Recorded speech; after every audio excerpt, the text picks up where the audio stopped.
Can you hear me? Yes. 1, 2, 3? Great, thanks.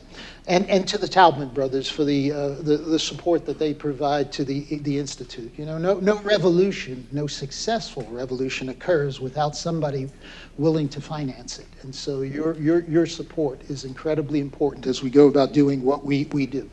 I feel a little out of place here, you know, like the guy who arrives at a black tie event in a brown suit, particularly coming after those 2 spectacular lectures in the quantitative molecular biology that they represent. What I'm going to try and share with you is that chemistry still matters, and that observational science still matters. If I can get to the first slide, maybe I advance in some way, somehow. It's probably here. This is where we were a year ago, right? In Washington, D.C., this recognition for this transformative event that has allowed us now to manage excess weight the way we have historically managed excess blood pressure, excess cholesterol, excess glucose. It really is quite a phenomena. I shared in this ward with Lotte Knudsen from Novo Nordisk, but let's be clear. This is far more than 2 people. This is an army of physicians and scientists that brought this about, and it was a century's worth of work. And obviously, I'll try and share this transition that was an uneven course to get to where we are and show you that it wasn't just technology, it was far more than that. Now, chemistry is an entity that allows us to control biological properties, but we do that by controlling physical properties. And conventional chemistry has a diversity that just exceeds what you see in these natural products, peptides, proteins, and a host of other substances. And you can just see the molecular diversity here. I promise I'm not going to torture you with chemistry, okay?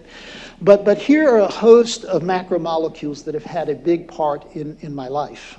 You see them as raw chemical reagents, and at the time that I started, alongside Dr. Hayes in Bloomington, we couldn't make these molecules, right? Insulin was coming from the glands of animals, growth hormone was coming from the brain of cadavers, and follicle-stimulating hormone was coming from the urine of nuns, all right? It was called holy water. 10 nuns, 10 days, 1 treatment. That was hardly a business. And Casey Nicolau, as a conventional chemist, small molecule chemist, very capable chemist in the great legacy of Bob Woodward, E.J. Corey, and Montagnon, published this book on molecules that changed the world. You would know many of them: caffeine, morphine, penicillin. 35 chapters, 34 of them on these conventional small molecules, just 1, all peptides, all proteins, antisense, mRNA, and antibodies.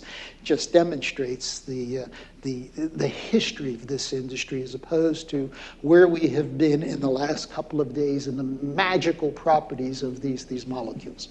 There has been the objective, right? If you undergo gastric bypass surgery, and Randy Seeley, who's probably somewhere here, knows it incredibly well in his ability to replicate this in rodent models, was could we do this with pharmacology? Single molecule that be able to reduce your body weight by as much as 30%.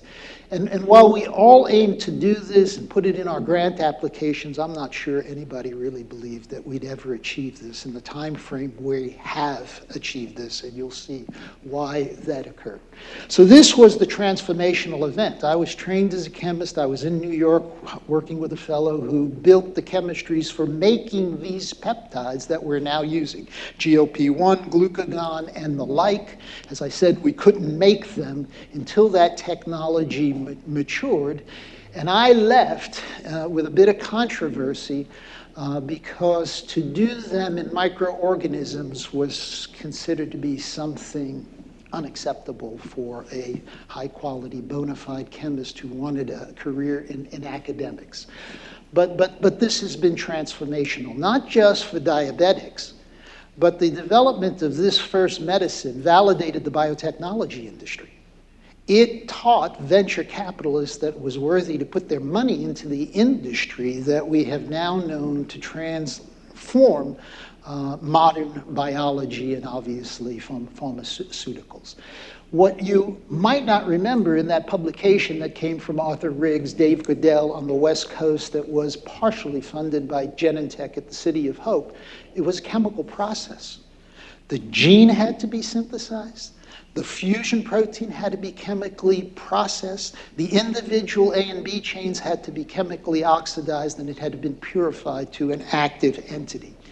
If not for the coming of that product, we'd be rationing insulin today. There is not enough glandular insulin to meet the demands that came as a result of the epidemic in obesity.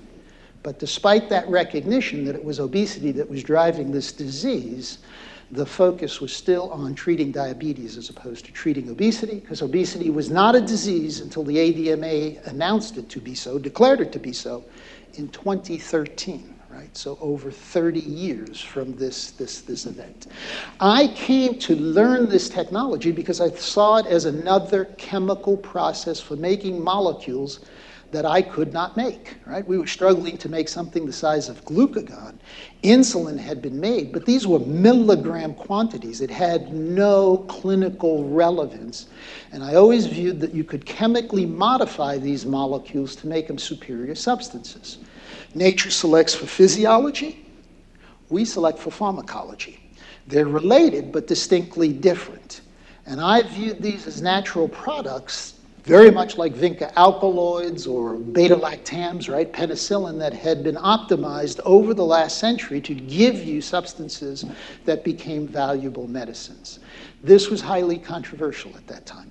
We had waited 60 years to get human sequence, and nobody wanted a young Turk, right, monkeying around with the molecule and potentially creating a toxic event, right? It was precedent setting, but in the course of this, Novo Nordisk, which is a leader in this field, failed with 2 competitive molecules, and the failures were so impressive to them that they discontinued work on large molecules. They released the senior staff, bought a company called Ferricin, and they were off to do small molecule neuroscience, only to come back to it when Humalog proved to be a success. It was described as the worst product launch in 1996 because even Lilly didn't believe that it would be a success. 2 years later, it was a billion-dollar seller, and at the end of its patent life, it was the largest seller for Lilly.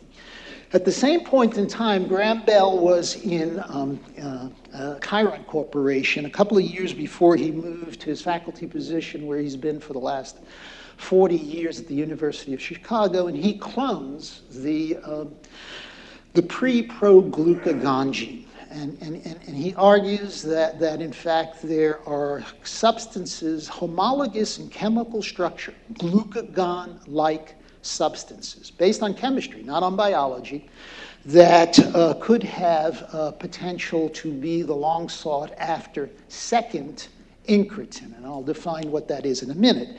And he defines it as this pre-protein that you see down here, if this,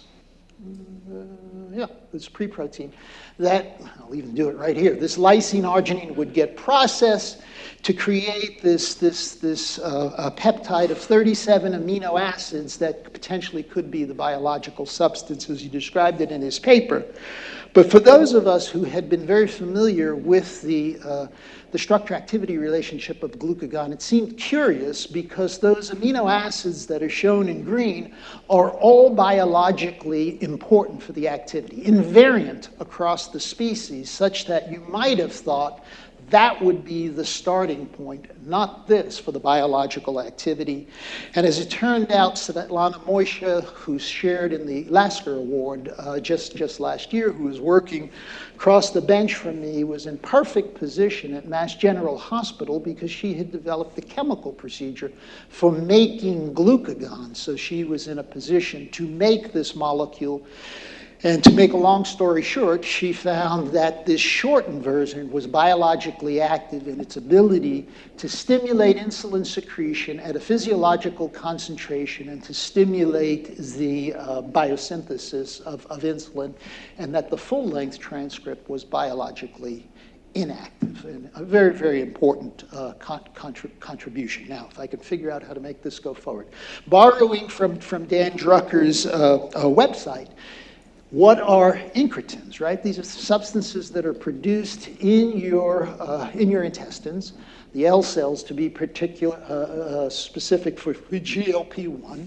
And this biological function of that gene that was found by Graham Bell in 1993 comes to us in 86 and 87, and there's a bit of controversy as to who did what first, from Jens Holtz in Denmark to Svetlana Moishev and Joel Habner in Boston, and Dan Drucker himself.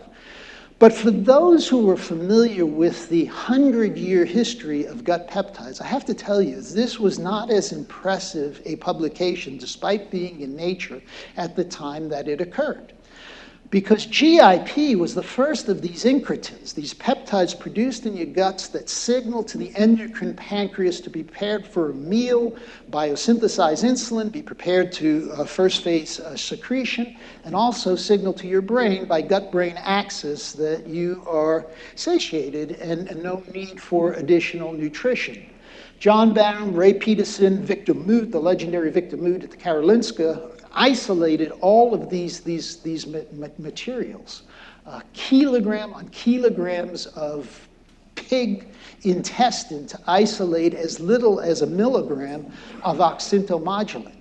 And I always thought that was so impressive in reading the papers until I went to see his Quonset hut in Stockholm and realized what the stench was from working with that much pig intestine. It would be the last place that you'd ever want to work. But he isolated many of these substances, and gastrin and secretin were substances that were first isolated more than a decade before insulin, and waited until decades later when we were able to sequence, synthesize, and immunoassay these substances to allow it to be used in the way that we wish to interrogate biology. And so this was an incredibly important experiment that was run by, Michael Nauck in Germany was the first author, Jens Holtz, one of the co-authors in the Creutzfeldt's lab that was at the forefront of this field of incretin biology. The reason why it was so important in showing that you could infuse GLP-1, the native sequence, decrease the blood glucose to a normal level by increasing insulin only to a point where you normalize the glucose, and then the insulin starts to fall. You can see after roughly 100 minutes, and it does not cause hypoglycemia. So a glucose-sensitive treatment of hyperglycemia that was not prone to causing hypoglycemia, life-threatening hypoglycemia, in a way that insulin can, in the way that an oral sulfonylurea can. The reason why this was so important is because GIP, that had been discovered a decade earlier, had failed in this same translation. It is a physiological incretin and works in physiological settings, but doesn't work in type 2 diabetics, as I'll show you in a minute. So all of the focus was on diabetes. For the first decade, it was on diabetes, and the native hormone failed in its translation to be a drug because it was too short in its action and biologically unstable, rapidly being proteolytically cleaved to an inactive substance. And this rather what should I say, unorthodox introduction by John Ng, a physician scientist who was working at the Bronx VA, in finding a homologue of the native human hormone in a Gila monster. Now, if you don't know, you may wonder, what is a Gila monster? Well, it's a big lizard. It's the largest lizard you'll find in the United States. They're about a foot and a half in length, and they exist in the Southwest, and he was studying why they could maintain their metabolism, particularly in periods of starvation. And he was looking for peptides that had an activity similar to GLP-1, based upon their N-terminal amino acid, because most of these incretins or gut peptides had a histidine or a tyrosine.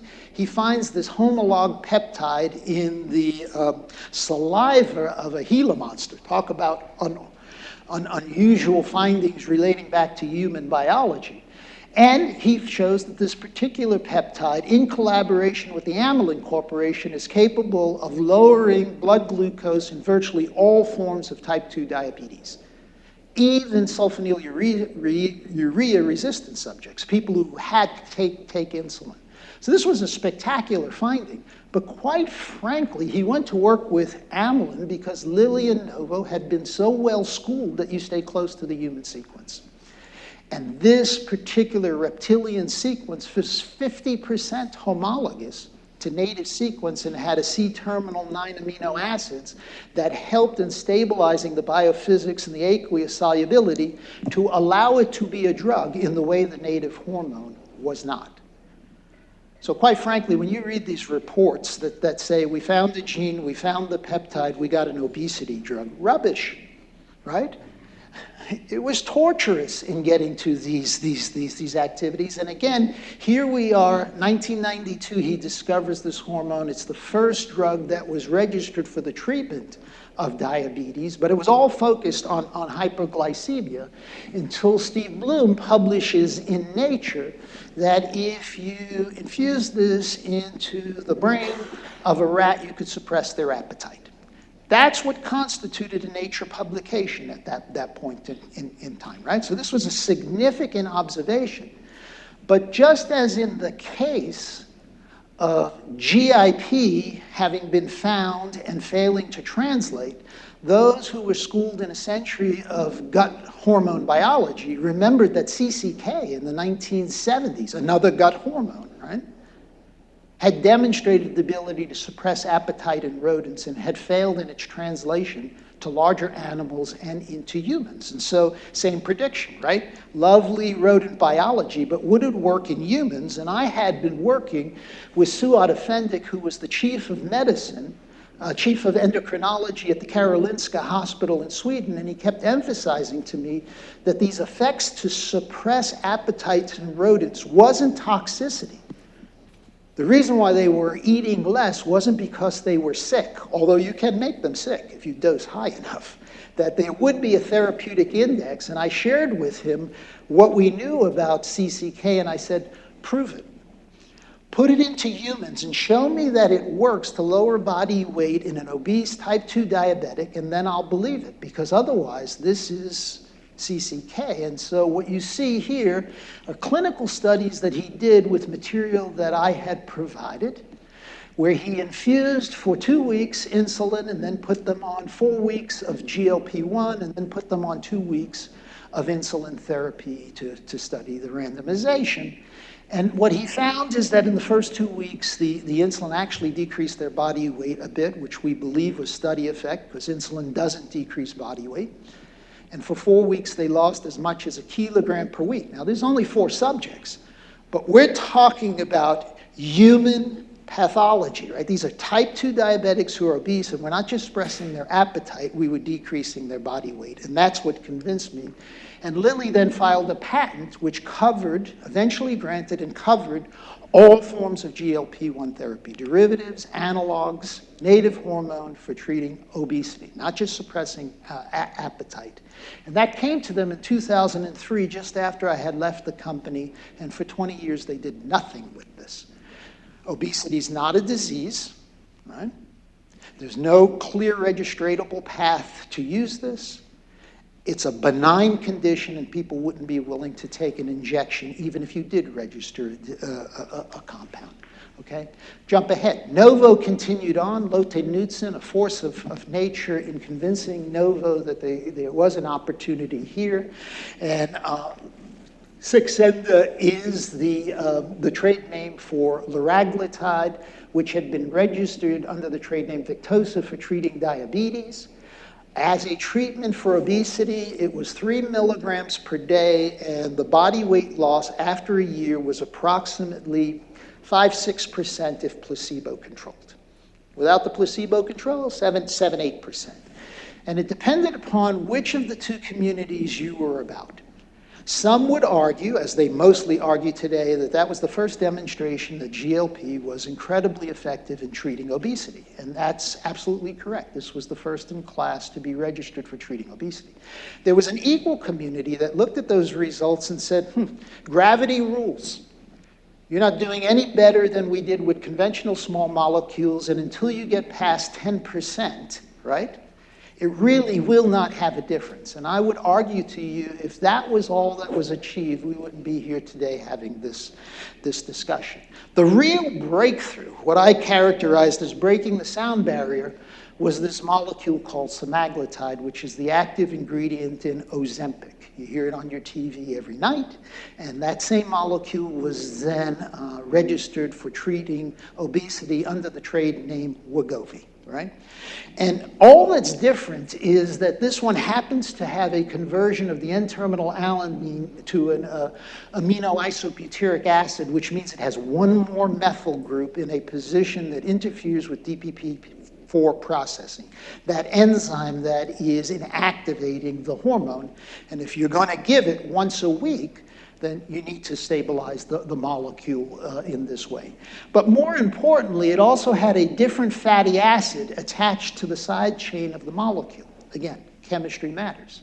It had a slight linker that gave more distance to the fatty acid, and that fatty acid was a diacid, which made it look more like a fatty acid. Because if you're using that carboxylic acid to attach to the peptide, it's no longer a fatty acid. It's an alkane, right? It's fat. and in this instance, it's a fatty acid, and it increases the affinity to albumin to give it a longer half-life. Now, let's be clear. This was developed as a follow-up to Lilly's FC Fusion, which was a very successful once-a-week drug for treating diabetes. That began on my watch when I was at Lilly in the middle 1990s. And it proved to be quite a success relative to everyday Victoza administration. But it didn't have much body weight lowering, a couple of percent. And here is the big aha that, as I said, break the sound barrier. In using this compound at 1/10 the dose of Saxenda, remember 3 milligrams per day, 5% outcome, now 3/10 of a milligram per day, half of the patients are losing as much as 15% body weight. They didn't just get to 10%. They didn't just exceed 10%. It blew it away to a point where many people looked at these results and wondered, are they real? Are they reproducible? And the reason why they were dosing every day is because they were concerned that if there was a hypoglycemic reaction, it would last for a week. Right? And so until they got more comfortable with the dose regimen, they weren't going to move to once a week. But in fact, it is a once-a-week drug now, 2.4 milligrams after the full titration to maximum dose. So 2.4 milligrams per week, offering as much as 15% body weight, non-diabetic, obese subjects, versus 3 milligrams a day, right? 10 times as much material of Saxenda, giving you 1/3 the outcome. Truly a phenomenal occurrence that we don't truly understand why it's so much more effective. Clearly, that diacid is extending the duration of action, but it's not exposure because you're giving the Victoza or the Saxenda every day. It has something to do with access to these privileged appetite sites and retention at that site. Okay, here's where we stand today. If you're looking at the front end of performance, because 2018, Lilly presents these results at the ADA meeting, almost 2 years ago, right? So it would be 2020. So it's 5 years after that Ozempic observation, and using what they came to call triple G, the integration of 3 hormones, glucagon, GIP, that first incretin, and GLP-1, they achieve what is approximately 1 pound per week for a full year, 24% body weight. And let's be clear, we're not aiming to lose 100% body weight, right? So in many patients, it may be as much as 50%, but in many patients, it's only 20 to 30% that is necessary. This was influenced by the work that I had done with Matthias Chupp, who had been with Randy in Cincinnati. Dave Alessio was there, and Matthias I had first met. He was a postdoctoral associate at Lilly when I had senior responsibilities there. And while I was at IU, our chemistry, our cellular biochemistry in combination with Matthias's pharmacology led to publications that included the use of glucagon, as I'll share with you in a second, the use of GIP, the use of the triple agonist in this period of 2009 to 2015 that was highly influential to the field. Such that today, if you looked at the development portfolio of the industry, you'd find a stream of coagonists for glucagon, a stream of coagonists for GIP, tirzepatide obviously being the most notable. That's Mounjaro, Zepbound coming from Lilly, and retatrutide being the leading edge of the triple agonist in terms of the full activity. And so it's a constant reminder that innovation doesn't sleep, right? I can't tell you that the folks in Denmark were so impressed with SEMA as they should have been with those results. They found it hard to believe that you could do better. And it has a way of paralyzing you from getting on with the future. And so as I see the retatrutide, the CagriSemas, and the tirzepatides in that vehicle, somebody's out there in a Gulfstream jet who's going to blow past us because there's so much more to be done, and I'll show you what we're doing in that case. And so this began in a relatively pedestrian way. Glucagon is described as a counter-regulatory hormone to insulin, right? It raises blood glucose where insulin lowers it. You use it as an emergency product if you have an excess of insulin action that causes a life-threatening hypoglycemia. And so while you're semi-conscious, if not unconscious, you get this little chemistry kit that has a lyophilized glucagon powder. You get a diluent that's 0.01 normal hydrochloric acid. You mix them together and give yourself an injection.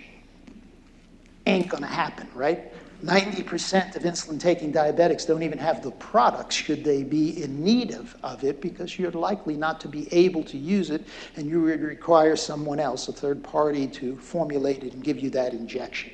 No one was interested in fixing this problem because I kept arguing at Lilly that what we need is an epinephrine pen, right? We need something that's ready to go at the time you feel lightheaded. And the chemistry could be used, just as it was used in the case of insulin, to make Humalog.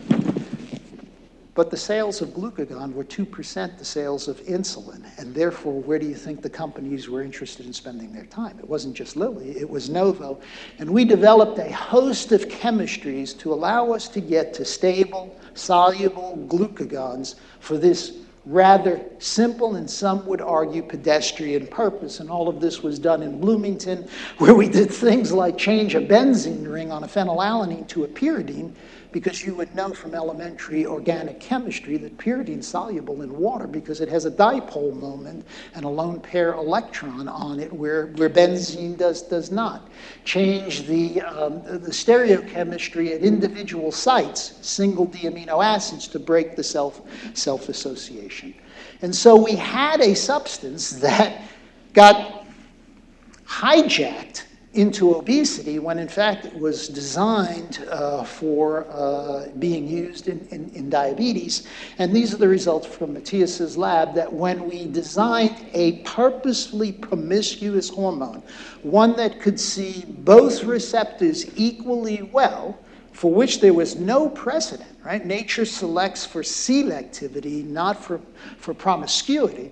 We generated a greater weight lowering. We did it by lowering cholesterol, and we did not do it by further suppressing appetite. It was being done by making these animals less energy efficient. These were gas guzzlers now, right? They were using more energy, and therefore they were losing body weight. And this Oh, boy, Matthias looks pretty young there, doesn't he, Randy? Now, this is going back 20 years, right?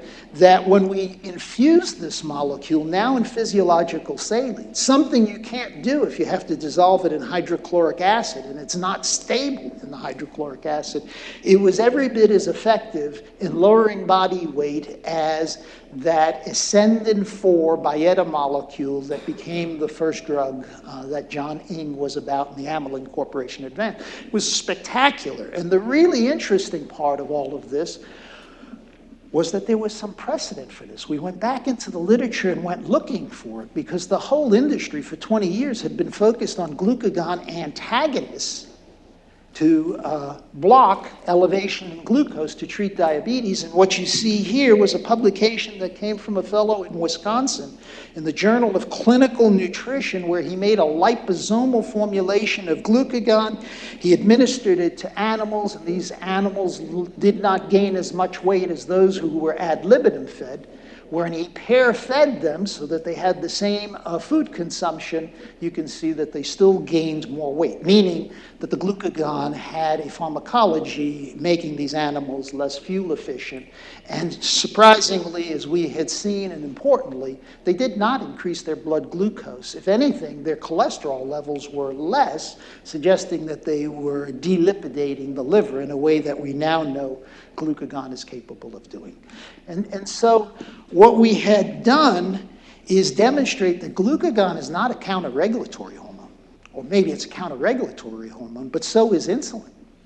It's a regulatory hormone, and it had a breadth of activities that we had been missing because we didn't have a chemically useful substance for doing the chronic experiments I was sharing with you.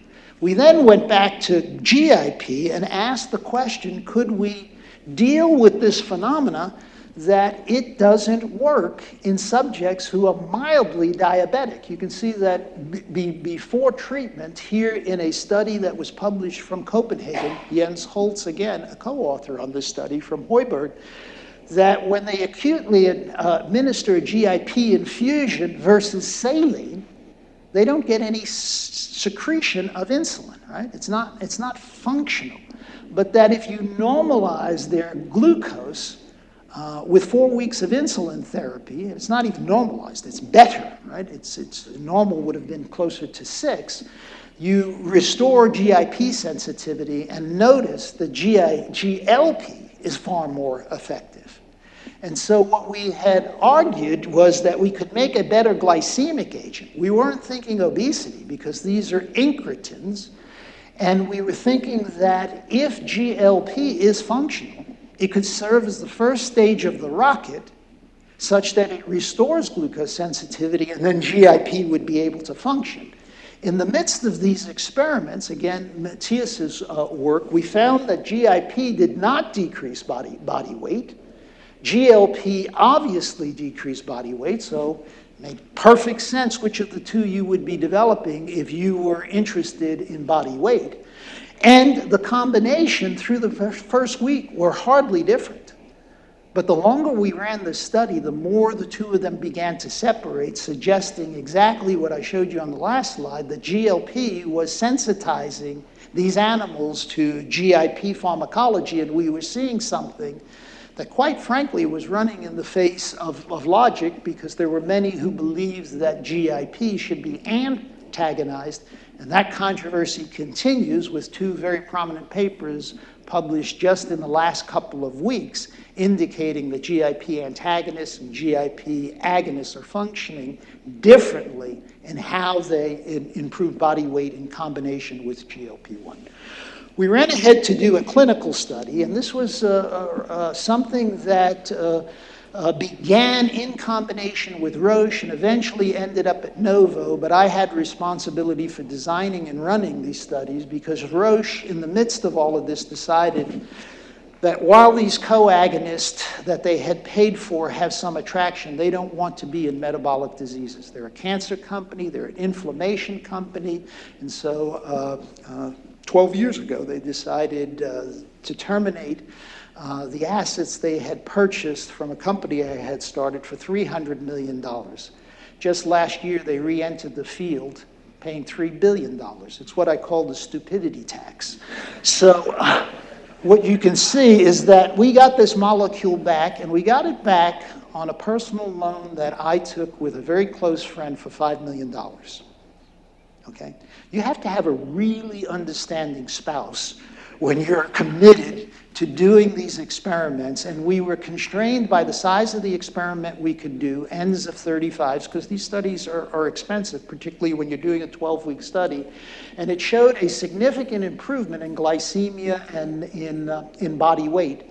But statistically, it was not better than the comparative Victoza, which was an open-label comparator that had already been optimized, and this was the first time that we ever studied this drug, which unfortunately gave us half the exposures, and it was never dose titrated. But when we did a post hoc stratification and going in and looking at those subjects who were in best control at time of the study, because those should be the ones that respond to GIP, you can see that it dramatically differentiated from that open label positive control, despite lower concentrations in its ability to decrease hemoglobin A1C, its ability to decrease body weight. And we commented that this just needs more work. Novo bought the assets and decided not to go forward, because you'll notice this was published in 2017. They published the work on semaglutide, Ozempic in 2018. They had already had those spectacular results showing 15% weight lowering and something that they could give once a week. They just assumed they did not need it. Bad assumption, because 4 years later, Lilly appears with tirzepatide, the co-agonist that now is borrowing that diacid from what Novo did to differentiate Saxenda from Ozempic, right? That was the magical lipid that when you put it on the co-agonist that I showed you a minute ago, could be given once a week, and you can see at the end of 48 weeks, roughly a year, they were at 20%, and at the end of a year and a half, they were in the low 20s. Now you can see that more than half of the subjects are capable of achieving greater than 20% body weight. This is just phenomenal. You know, we're one day we're seemingly at 5%, and then all of a sudden we're at 20%. We're pushing against that objective of, can we match surgical procedures? Well, it doesn't stop there, because we had then said, what if you take these two individual hormones and make a triple agonist? And I can tell you it's a nightmare for a chemist, because it's a bit like a Rubik's Cube that no sooner you get two faces set and you go to set the third face, you screw up one of the first faces. But what we found is that the fatty acid itself is part of the pharmacophore.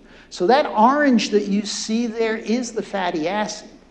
And if you think about it, as we had demonstrated, this isn't just there for pharmacokinetics and extending the duration of action.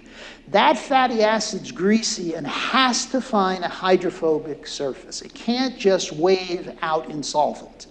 And the surface that it finds at biologically active concentrations is on the macromolecule. And when it does that, it shapes the molecule. And so this is the hydrophobic equivalent of phosphorylation. We all know that when you phosphorylate or dephosphorylate a macromolecule, you can dramatically change its biology because you change the conformation.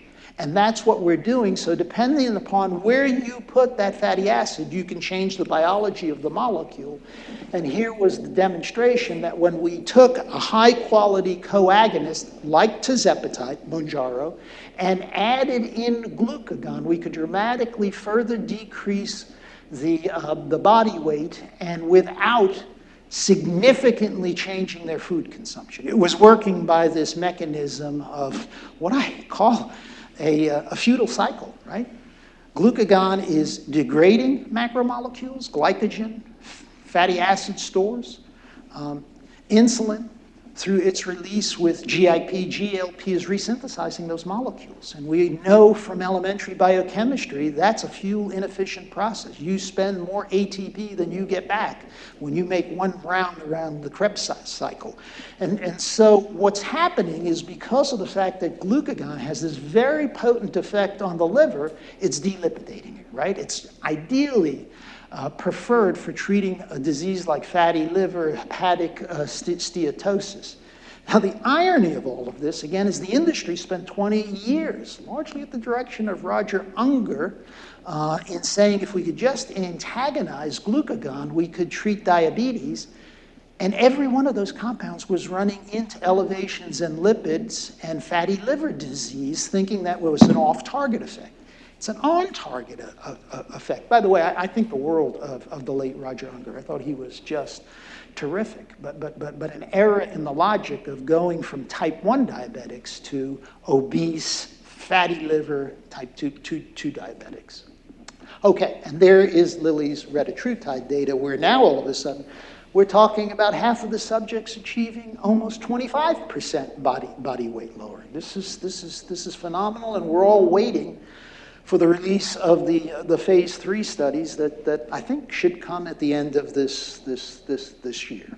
Okay, there's actually an important point on that last slide, and that is people say to me, so what's so great about 1 + 1 + 1 = 3? This is 1 + 1 - 1 + 0 = 3, right? Glucagon was meant to be antagonized. GIP wasn't supposed to work. And it's just a message that physiologically, we don't achieve certain goals because everything's pushing in the same direction, right? It's a concert that's creating this physiological medicine, and it really is a paradigm for thinking about how we can make more effective medicines for treating chronic diseases. There's a host of different approaches right now. I often say that I have learned more about pharmaceutical companies from watching my 3 adolescent daughters play soccer than I did in the industry itself.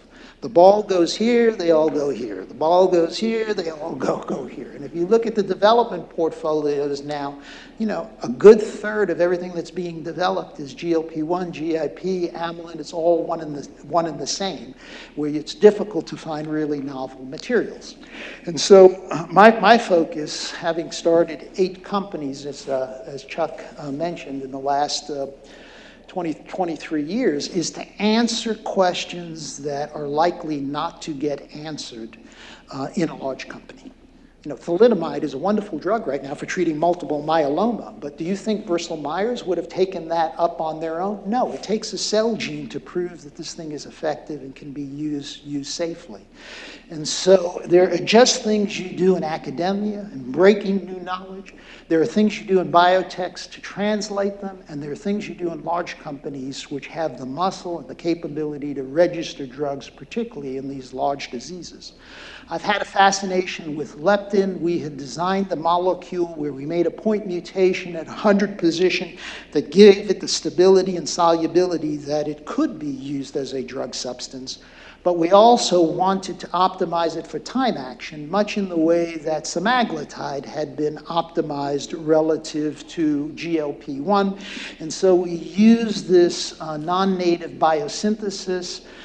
Pete Schultz and I started a company in 2003 called Ambrex, where you use amber suppression to introduce non-native chemical functions, ketones, aldehydes, olefins, things that nature doesn't have in its toolbox. What that allows you to do is to site-specifically modify a protein.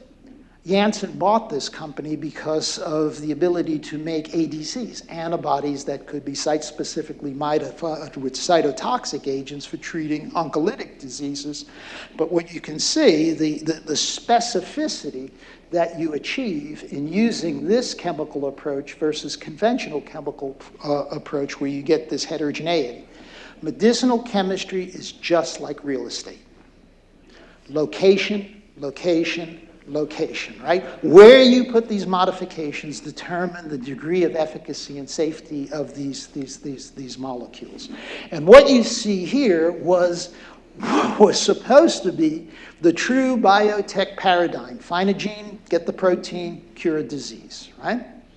I just told you that wasn't the case in GLP-1, and it didn't turn out the case to be in leptin unless you're interested in this very small patient population that was genetically deficient in the hormone.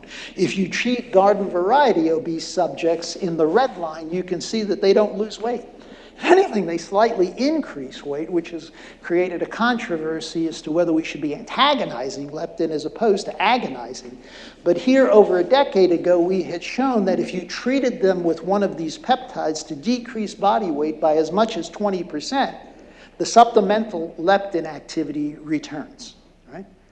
And that is an indication that we're not just sensitizing to insulin, it's a metabolic sensitization. I showed you GIP, leptin are being resensitized. And the question was, is this just because of body weight, or is there pharmacology here? And so we did an experiment. Again, this is Matthias's group that did the experiment. Timo Müller was the first author on the paper, where we treated them with GLP-1, and that was to decrease their body weight. And just as I showed you a minute ago, leptin had an activity. If you calorically restricted them to the same point and treated them, they didn't respond to leptin. Right? This wasn't just caloric restriction. There is a change in the metabolic milieu, which is incredibly important. There was a very interesting poster on what is TZP doing when it decreases body weight relative to your risk of breast carcinoma. Well, you're decreasing insulin, you're decreasing leptin, two substances that have been argued to promote proliferative diseases, and you're also increasing the nature of nuclear hormones that we'll discuss in just a minute. And so right now, the way we approach obese subjects, independent of any co-disease, is treat their excess body weight. You come into a physician's office, all they see is the body weight. Let's lower the body weight and hope that we get benefits in co-diseases. Most obese subjects have at least one co-disease, usually hypertension, hyperlipidemia, type 2 diabetes, and many of them have more than 4 or 5. And so what is the future from my perspective is you're going to see a segmentation so that when you go into a physician's office, if they have a reagent that preferentially treats an obese diabetic versus an obese inflammatory, rheumatoid arthritis, IBD, cognitive defect, osteoporosis, you will choose that drug for its mechanistic ability to treat the co-disease in addition to the weight. And that's where nuclear hormones play such a big role, because it's proven pharmacology, right? Virtually everybody in this room has taken one of these drugs, and when you take them, you're usually given instructions on how to titrate down and get off that drug, because while they're very effective in an acute sense, they have limitations in a chronic sense. And some of them are very significant limitations, such as estrogen and testosterone. But their pharmacological power is phenomenal in terms of the biology. I mean, if glucocorticoids were safer, there wouldn't be as much biotech-based anti-inflammatory agents being used. And so I keep thinking about this phenomenon, nature's experiment of knocking out estrogen and proving cardiovascular outcomes. Right? Postmenopausal women have more cardiovascular adverse events, and treatment of them decreases the liability without significantly changing their body weight. Yeah, there's a subtle improvement with estrogen, but without significantly changing their body weight. We're over the moon right now with a 20% improvement in MACE in treating with incretins. The improvement with estrogen is every bit as big.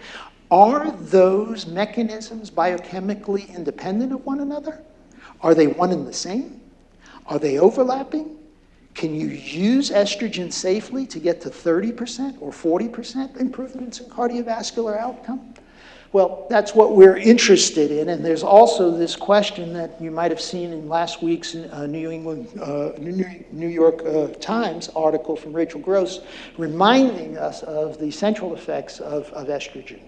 Remember, it's a survival factor. It is anti-apoptotic, but it also has these risks, gynecological risks, and that's the reason why most physicians, general practitioners, will not promote it unless you're having severe menopausal symptoms, vasomotor symptoms, hot flashes.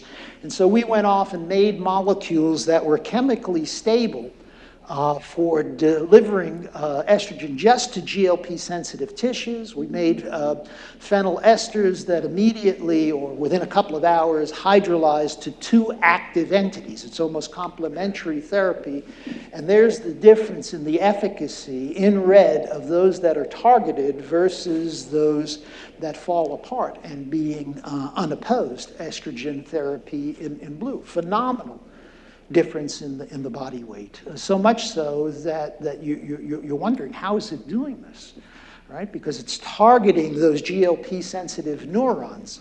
And we first had to demonstrate that it was not causing hypertrophy of the uterus, those gynecological tissues that you're most concerned about. We don't want to be promoting breast carcinomas. And here, at 10 times the dose of what I showed you for the efficacious dose, we don't see evidence of hypertrophy. And so Matthias, Timo, Diego, who's still in Cincinnati, the other 2 having moved to Munich, we've started one of these biotech companies to try and promote this. Fraser Ventures, Versant Ventures have joined into this one and asking, which of these might we be able to improve the therapeutic index of? If we could just improve them 10-fold, 30-fold, they could be phenomenally effective drugs in treating these co-diseases. Chemistry matters, right? We got to obesity because there was an economic incentive to study diabetes. No one was interested in treating obesity until from those diabetes studies we saw decreases in body weight. And when we saw them clinically, as I showed you, the world changed. Now, all of a sudden, people are interested in obesity, and the fact that they're interested in these differentiations in obesity is going to teach us more about healthy aging than I think the NIH is going to provide in the course of the next decade. Because these studies are being conducted in thousands of patients for years on these drugs. So if these companies are doing these studies well and looking for more than just the primary outcomes, but what is happening to the health of these subjects, I suspect it'll provide insights in treating diseases we didn't think were ever going to be treated in our lifetime. Of course, I'm a lot older than you are, so that might be a shorter period. The possibility of treating cognitive dysfunctions, right? But we're seeing activities in kidney disease, sleep apnea, liver. It's truly phenomenal, and it's being seen in the clinic and then working our way back to preclinical models. And so I've coined this term, in vitro, in vivo, in veritas, the Latin phrase for in truth, right? And until you put these things into humans, as my good friend Gus Watanabe used to say, you don't honestly know what you have. You cannot capture all of the heterogeneity that's in the human population. You cannot capture all of the epiphenomena of drugs you have taken and the environmental effect that you have when you get to the 4th, 5th, and certainly 6th and 7th decade of life. The biggest contribution, as I reminded the CSO at Novo when I left them, because I had to give them 4 years of employment in metabolic diseases when they acquired this technology, was I give you technology, chemical technology, and I purposely did not torment you with it. We gave you drug candidates, but it's the people, right? There's 24 people who have trained with me, got their PhD degrees, and even more postdoctoral associates, and they're scattered across the pharmaceutical industry, competing very ably with me, and several of them that have gone on into academics at respectable academic institutions. Thank you for the invitation. I hope you found something of value.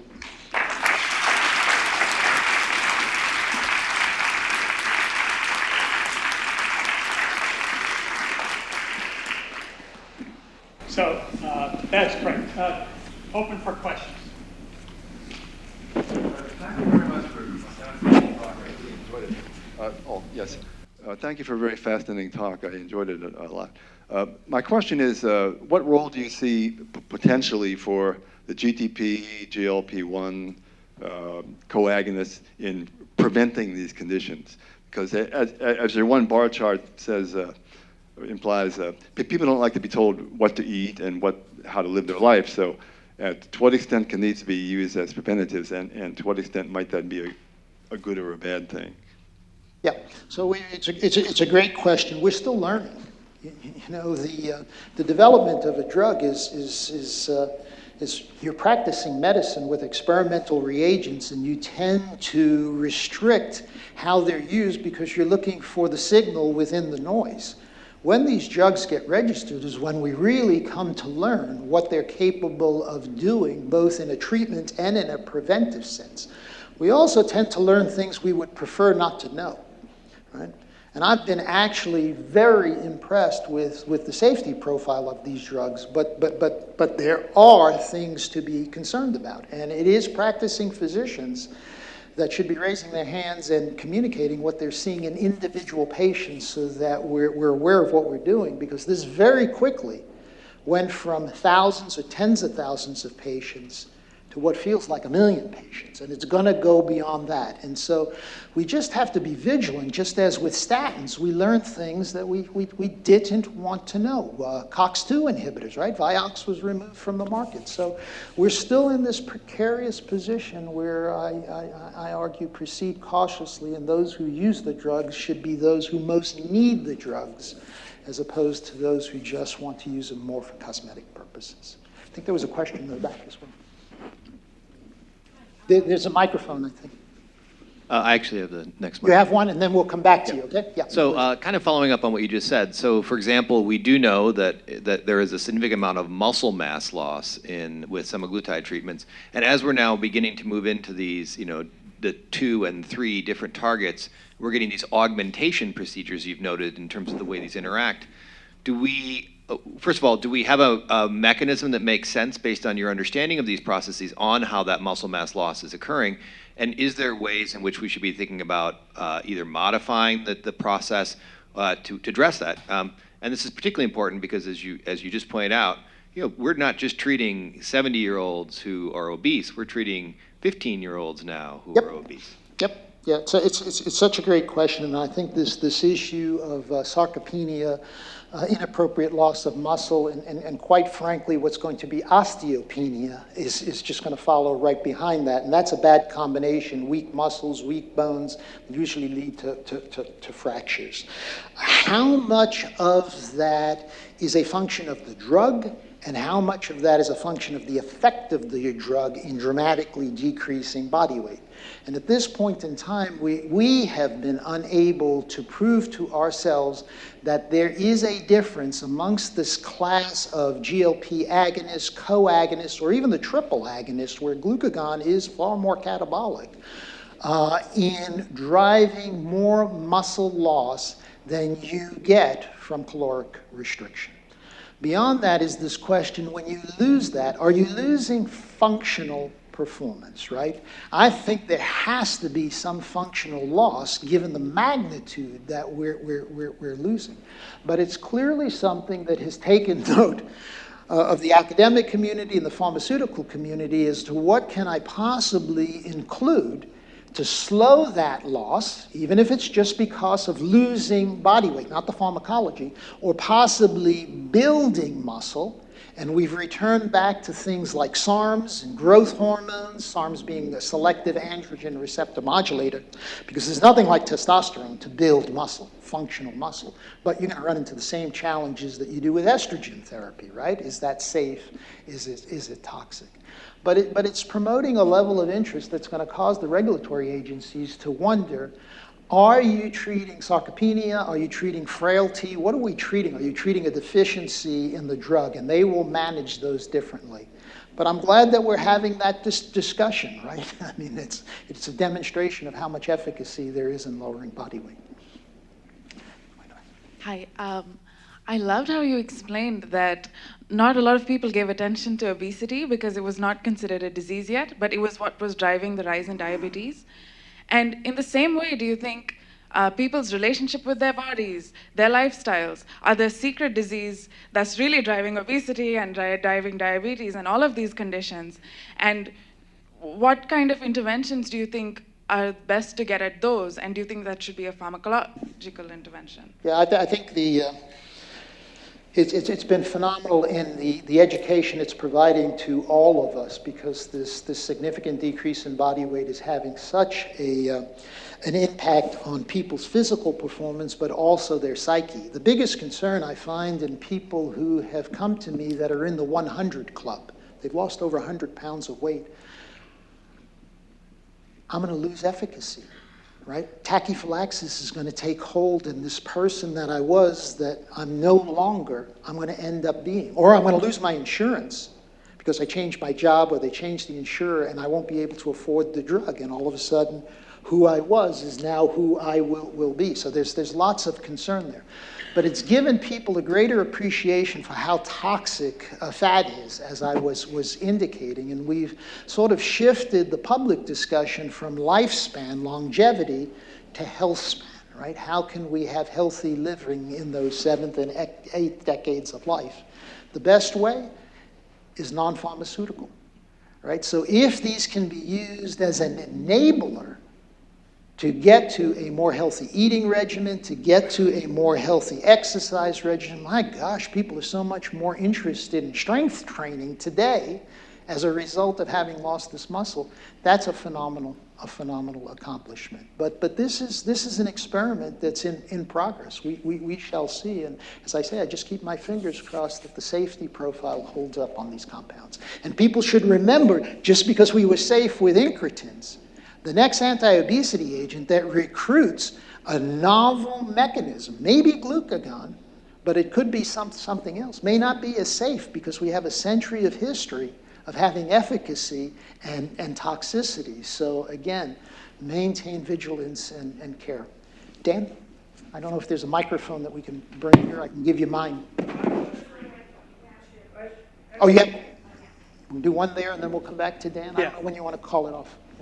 Yeah. Oh, thank you so much for an excellent talk. You talked about estrogen in combination with GLP-1 agonism, and I'm curious about any insights you might have on hormonal contraceptive use and semaglutide or tirzepatide. Yeah, I'm not the right person to respond to that. You know, it's important to know where the limitations are. All I would say that is if you can prove safety, and you have activities on vasomotor symptoms, that would be a phenomenal product, okay? But you have to prove safety, and I've been down this road when we developed raloxifene, which is a Vista, and eventually became termed as estrogen light because it did not have the effects on vasomotor symptoms, it did not have the same effects on bone. Thankfully, being a tamoxifen-like compound, it didn't turn to be an agonist at the end of 5 years, right? It maintained its antagonism. But I think this is a completely different approach to how we tried so hard to get selective receptor modulators in the nuclear hormone class. And I'm going to try and push this as far as I can go. I don't know whether it'll just be one, whether it'll be none, whether it'll be several, but the time has come to do this. Dan? So that's a segue. I actually have two questions. One is, do you foresee a time when this strategy will be oral instead of parenteral? And the second question is, I'm intrigued by the treatment of drug addiction with these, and whether you think that's actually real and is going to happen. Yeah, so first one on oral. Oral is a convenience compliance pay. And I think pharmaceuticals are no different than most consumer products. People first decide based upon performance. Do I have a differential performance? People would rather drive a Lexus than some really low-end, what we used to call Yugos, right? If everything else is equivalent. And so efficacy being performance and safety, I've often said, if you have a life-threatening disease, you will stand on your head and inject in your eye, right? So, but if you can do this by the oral route, there's a significant number of people who would prefer that. They've never taken this drug. I mean, these injection devices are phenomenal, but I accept that's the case. Be careful how you choose to get that oral therapy. You know, there are these oral formulations of peptides and proteins that are incredibly inefficient. Rybelsus is a registered product. It has 2% the bioavailability. So despite the fact that you're using 50 times as much drug, Novo's able to sell it at the same price, which tells you what the margins are on these drugs, right? If you go to a mimetic like that which has been celebrated just very recently, Lilly's phase 3 results, those have the advantage to the pharmaceutical companies that the manufacturer of those are more conventional than making the peptide. But I assure you, your liver has never seen anything that looks like that. And when you go into a patient population that already has compromised liver and kidney function, I'd be concerned when we go out beyond 48 weeks and more than 100 people, what do we actually see? So let's be conscious that there are different approaches to solving this problem. As far as the central effect, I mean, this has been one of the pleasant surprises, is the reduction in smoking, gambling. I've jokingly said all these vices, we must be on a mission from God. You know, this is what we're doing here. We didn't expect this to be the case, but now we look at these antipsychotics, such as these TAR1 agonists that were developed for treating schizophrenia, that unlike atypical antipsychotics, olanzapine, Zyprexa, they're improving glycemic control, which is a phenomenal happening for the neuroscience community. But isn't it telling us that there is more connection between what's happening centrally versus what's happening peripherally? And through 20 years at Lilly, you'll get a kick out of this, diabetes and endocrine was boring stuff. Okay? People saw it as old. You know, why aren't you with the cool kids? Oncology and neuroscience, right? Your brother's a neuroscience as well. You go to the cocktail party, people don't want to talk to you when you're talking about body weight. You know, they want to have their little appetizers.